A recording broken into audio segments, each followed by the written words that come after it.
these words a lot the past 14 months from plenty of people, both personally and through the media. Back to normal. I've said those words myself. And now, as light appears at the end of the pandemic tunnel, a couple of things are becoming clear.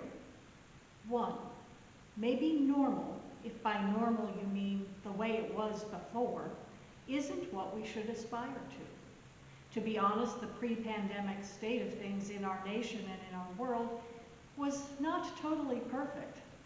So instead of going back to things the way they were in February of 2020, maybe we should cultivate different ways of living and relating with one another.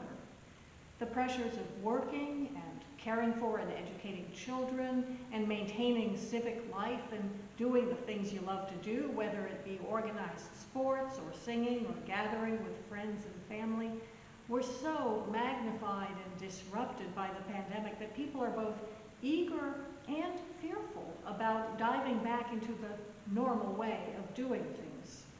It's important to remember that for many people, normal pre-pandemic life felt like a losing battle. 2, the pandemic tunnel is longer than most of us like. I still have a bag containing the reverse offering that I was preparing for Pentecost 2020, which last year was May 31st. That probably doesn't mean anything to those of you who check in online only, but for those who were regulars at RVUMC's in-person worship, that may take you back. For some time before the pandemic, we would not only pass the plate during worship to receive congregants' offerings, but I would also pass out another set of offering plates with what I called the reverse offering for congregants to take out of the plate and with them. My intention was always to give out something that would somehow incite further thought about practicing Christian faith during the week. Some weeks I came up with pretty good stuff, if I do say so myself, and some weeks were maybe a bit of a stretch. A year ago, with naive hopes that RVUMC just might be open in time for Pentecost, for in-person worship, I went ahead and ordered items from the party store for that day's reverse offering. And I still have them.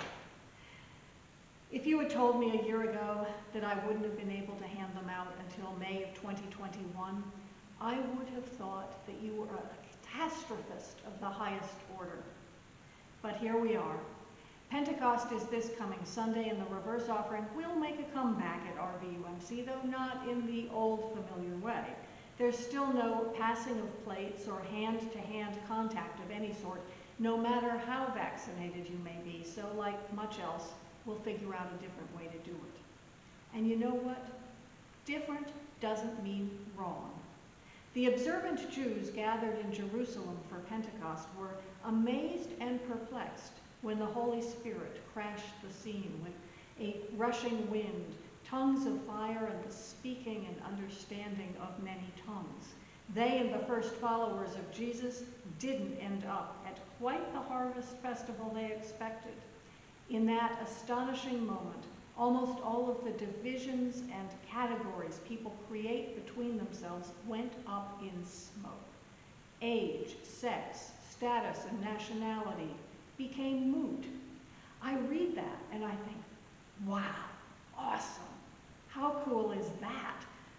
But remember, the initial polling was mixed, with a significant number of observers chalking it up to drunkenness. Not the normal Pentecost, so not okay in their book. So as we venture forward to Pentecost and beyond, be alert to ways in which pandemic life, no matter how frustrating, may actually give you perspective on how to live most faithfully. Once we're beyond these days, keep doing the things that really matter, and don't get too upset that you can't do everything just the way you always did it before. If there's anything that Pentecost almost 2,000 years ago can teach us, it's that the Holy Spirit has a knack for surprises. May we have hearts and minds open to receiving God's good news for us, whenever and wherever and however it reaches us.